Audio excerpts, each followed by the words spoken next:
Doctore, hai scoate-mi inima, pune-o-n pieptul cui am scris în palma mea.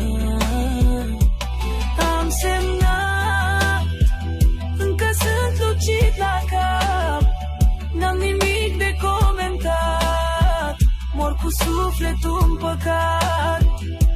Doctore, hai scoate-mi inima, pune-o-n pieptul cui am scris în palma mea.